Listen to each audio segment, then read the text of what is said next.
이틀 연속 일제히 상승하면서 장을 마쳤습니다. 나스닥은 간밤에 대형 기술주들 다시 오르면서 0.7% 올랐습니다. 14,533.40으로 장을 마쳤고요. S&P 500도 어느새 4,000대 후반, 4,600 이상으로 올라가 있죠. 4,643.70으로 장을 마쳤습니다. 0.46% 간밤에 올랐습니다.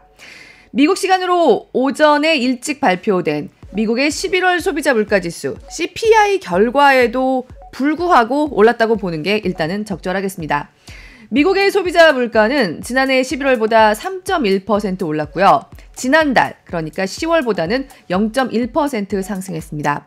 원래 시장에서의 예상치는 10월보다 물가가 오르지 않을 거다. 평행선을 그을 거라고 예상했었는데 여전히 소폭의 상승을 지속한 겁니다. 시장이 더 중점적으로 보는 건 전체적 물가, 헤드라인 CPI보다 코어 CPI, 그러니까 식료품과 에너지 물가를 제외하고 보는 물가죠. 이거는 1년 전보다 4% 올랐습니다. 여전히 4%대인 겁니다.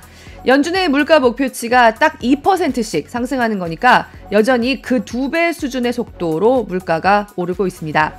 그리고 10월 전달에 대비해서는 0.3% 상승했습니다. 이것도 10월에 물가가 상승했던 것보다 오히려 물가가 소폭 더 오르는 모습을 보인 겁니다.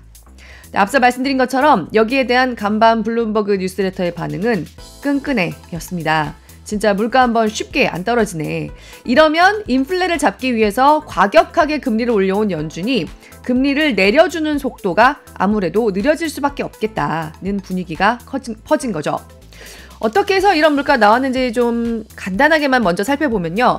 특히 지난달에는 미국 전미 자동차 노조의 파업 영향으로 중고차 인기가 올라가면서 중고차 가격이 올랐던 것, 그리고 주거비가 여전히 꽤 오르고 있는 영향이 컸던 걸로 풀이됩니다.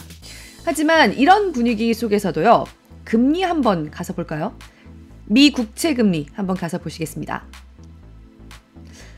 네, 미 국채물, 국채 금리. 기준금리를 전망을 반영한다고 할 수 있는 2년물, 그리고 장기 시장금리 전망을 반영한다고 할 수 있는 미 국채금리들은 지금 2년물 같은 경우는 살짝 올랐지만요. 지금 시장에서 가장 중점적으로 보고 있는 10년물 금리는 2.9bp 하락세를 지속했습니다. 일단 간밤에 나온 물가에 대해서 이게 정말로 금리 인하에 대한 기대를 훼손할 수준이냐, 여기에 대한 예상이 엇갈렸고요.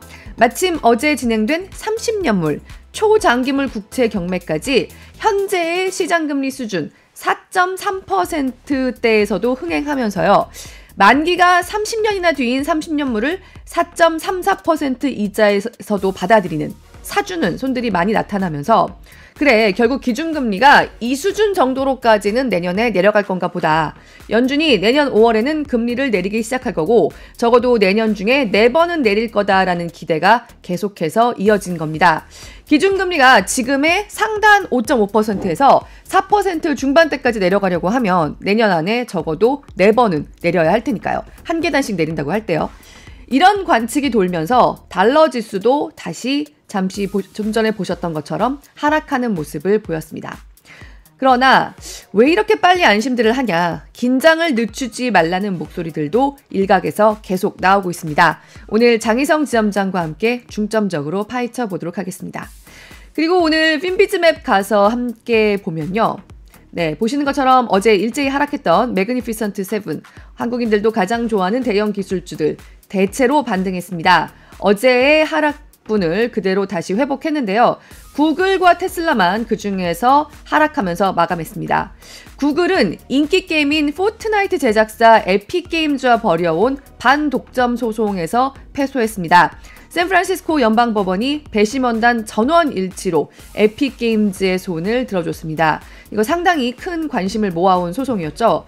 구글은 게임 이용자들이 구글 플레이 스토어에서 자사의 결제 시스템을 이용할 경우에 거래액의 약 15에서 30%를 수수료로 받아왔습니다. 근데 에픽게임즈가 이 수수료 내기 싫다, 따로 별도의 결제 시스템을 구축했더니 포트나이트를 자사의 앱스토어에서 퇴출했었죠. 그래서 에픽게임즈가 여기에 대해서 반경쟁적 행위를 하고 있다고 소송을 냈는데요. 배심원단이 이 에픽게임즈의 손을 들어준 겁니다.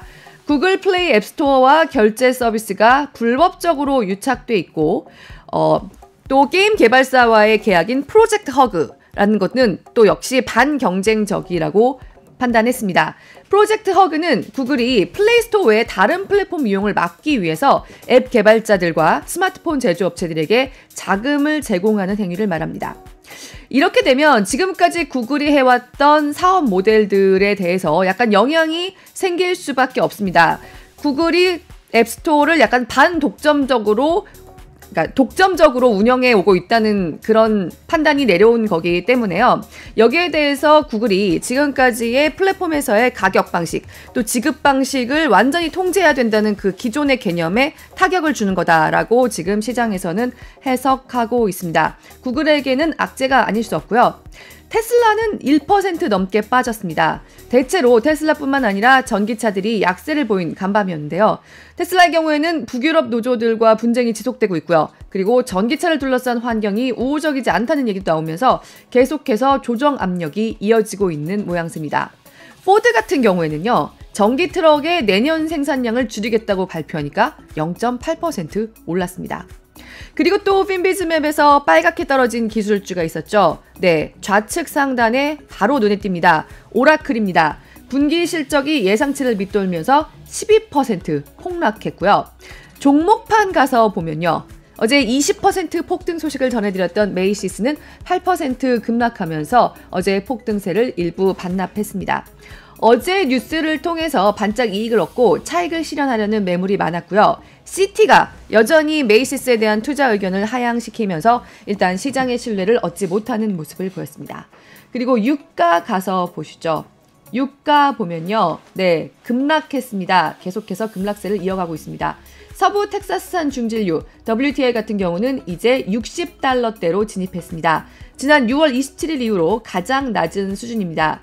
중국의 수요 둔화에 대한 우려가 여전히 지속되고 있습니다. 그리고 이 정도면 우리에게도 부담이 없는 수준이다. 이것보다 더 내려가기 시작하면 거기에서도 약간 부담이 발생할 수 있고 이 정도면 우리에게도 부담이 없는 수준이다라고 보는 그런 가격대까지 진입해 있는데요. 대체로 이 정도 수준에서 당분간 유가가 머무를 거란 관측이 높습니다. 네, 그럼 간밤 지표와 뉴스들 이 정도로 정리해 보도록 하겠고요.